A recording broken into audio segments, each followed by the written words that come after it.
There's a particular kind of fear that comes from being watched. Not the sudden startle of someone jumping out, but the slow, creeping realization that someone has been studying your life, learning your patterns, documenting your movements. For 3 weeks, I thought I was losing my mind. The same silver car appearing at the grocery store, outside my daughter's pediatrician, near the playground where I took her for fresh air. I told myself it was coincidence. Minneapolis is a big city, but neighborhoods overlap. People shop at the same stores. But the human brain is wired to recognize patterns. And when that pattern involves your 7-month-old daughter, when every maternal instinct screams that something is wrong, you stop dismissing your intuition and start taking photographs. This is the story of how my ex-father-in-law's obsession nearly destroyed me, and how I fought back. It started on a Tuesday afternoon in early February. I was leaving Target with Mia strapped to my chest in her carrier, pushing a cart full of diapers and formula I could barely afford. The Minnesota cold hit like a physical wall, 11 degrees, wind chill making it feel closer to 0. That's when I first saw it. A silver sedan, newer model, parked 3 rows away with the engine running. Not unusual in winter, people idle their cars to stay warm. But something made me look twice. The driver wasn't on his phone, wasn't drinking coffee. He was just sitting there, watching the store entrance. Watching me. I loaded my groceries, buckled Mia into her car seat, and drove home. When I glanced in my rearview mirror at the first stoplight, the silver sedan was 2 cars behind me. Coincidence, I told myself. Same direction, same neighborhood. But it followed me for 7 blocks before turning off. Over the next week, I saw the car 4 more times. Outside Dr. Morrison's office after Mia's checkup. In the parking lot of the hospital where I worked night shifts as a pediatric nurse. Parked across from the library during toddler story time, even though Mia was too young to participate and I just want to feel less isolated. Each time I convinced myself it meant nothing. Silver sedans are common. I was stressed, sleep-deprived, probably projecting my post-divorce anxiety onto innocent strangers. But on day 8, I started documenting. Time stamps, locations, license plate numbers when I could get close enough. I created a map on my phone, dropping pins at every sighting. The pattern was undeniable. Whoever was driving that car knew my schedule better than my own mother did. They knew when I worked, when I shopped, where I took my daughter for appointments. This wasn't random. This was surveillance. The 17th sighting changed everything. It was 6:47 p.m. on a Tuesday, already dark, and I was walking my bike home from the neighborhood playground. My car had been in the shop for 2 weeks, transmission failure I couldn't afford to fix. So I biked everywhere with Mia bundled against my chest in her bare suit, the one I'd found at Goodwill that kept her warm. The silver sedan was parked 3 houses down from the playground, engine running, headlights off. And this time, when I stopped and stared directly at it, the driver didn't look away. He lifted his phone, pointed it at me, recording. Something inside me broke. Not fear anymore, fury.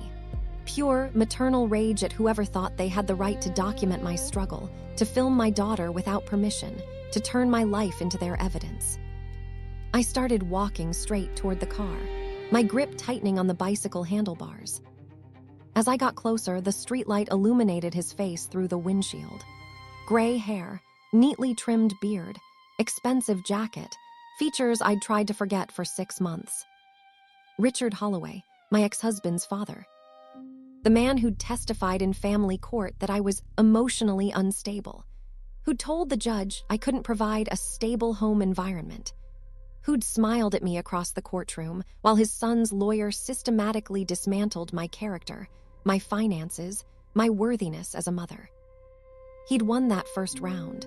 James got primary custody. I got alternate weekends and Wednesday evenings.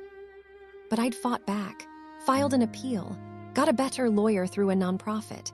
After 4 brutal months, the judge reversed the decision. Mia came home to me full-time. And apparently, Richard Holloway couldn't accept that. So he decided to build a new case. 1 photograph, 1 concerning observation at a time. He rolled down the window slowly, his expression calm, almost amused, like this was a perfectly normal interaction. "Can I help you?"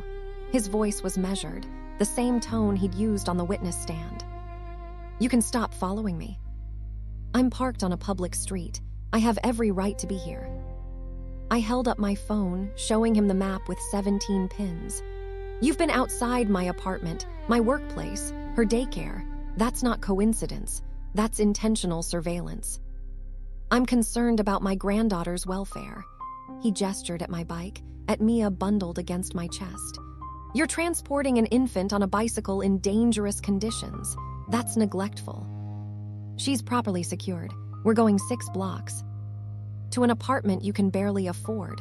To a life you're barely managing." He leaned back. "My son deserves full custody. You're proving it every single day." Something inside me crystallized from fear into determination. "Get away from us, or I'm getting a restraining order." That night, I barely slept. Every time I closed my eyes, I saw Richard's face. That calm, superior expression. The certainty in his voice when he said I was proving his point. But by morning, fear had transformed into strategy. If he wanted to build a case, I'd build a better one. I compiled everything. Security footage from my apartment building showing his car parked across the street at odd hours. Statements from neighbors who'd noticed the creepy silver sedan. Timestamps and locations creating an undeniable pattern. Photos showing him filming me. I contacted a lawyer specializing in harassment cases. She looked at my evidence and nodded grimly. "This is textbook surveillance. File for a restraining order immediately." The hearing was set for 2 weeks out. In the meantime, the silver sedan disappeared.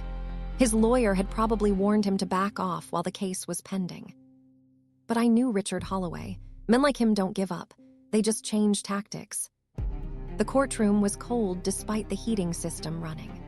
I sat at the petitioner's table with my folder of evidence, watching Richard arrive with his expensive lawyer and an expression of wounded innocence. The judge reviewed my documentation. Richard's lawyer argued his client was a concerned grandfather exercising his right to ensure his grandchild's safety. They made it sound noble, protective. I presented my timeline. 17 documented instances in 3 weeks. Security footage, witness statements, the photo of him filming me without consent. "Did he threaten you directly?" the judge asked. "He told me I was proving I didn't deserve custody, that he was documenting my failures." The judge sighed. "Mr. Holloway, your behavior was inappropriate. I'm granting a limited restraining order, 300 feet minimum distance except during court-ordered exchanges.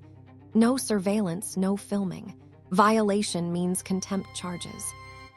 Richard nodded solemnly. He'd gotten a slap on the wrist. But I wasn't finished yet. After the hearing, I went straight to a private investigator. I'd been saving money for this moment, knowing the restraining order wasn't enough. "What are you looking for?" she asked. Proof this was never about Mia's welfare. It was about control.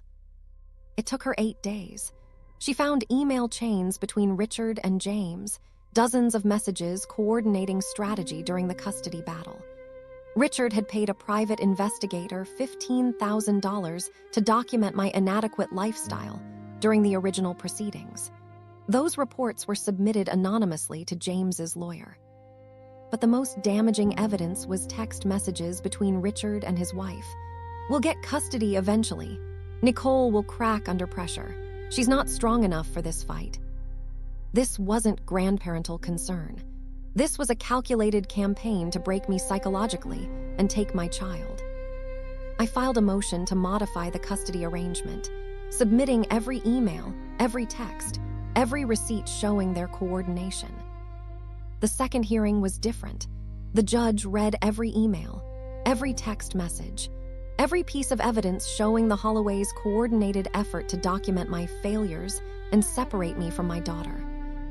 Her expression changed as she read. When she looked up, her voice was ice. "Mr. Holloway, you testified that you were concerned about the child's welfare. But these communications show your motivation was punishment. You paid thousands to have Ms. Carter followed. You coordinated with your son to document her struggles. You texted about getting custody, eventually. The courtroom went silent. I'm upholding the restraining order and extending it to include James Holloway. Visitation will be supervised for 6 months. You'll complete co-parenting courses before unsupervised visits resume. Furthermore, I'm referring this to the state bar for investigation into ethical violations. Richard's face went red. James looked stunned. I sat there, shaking, realizing I'd actually won. 8 months have passed since that hearing. The silver sedan never reappeared.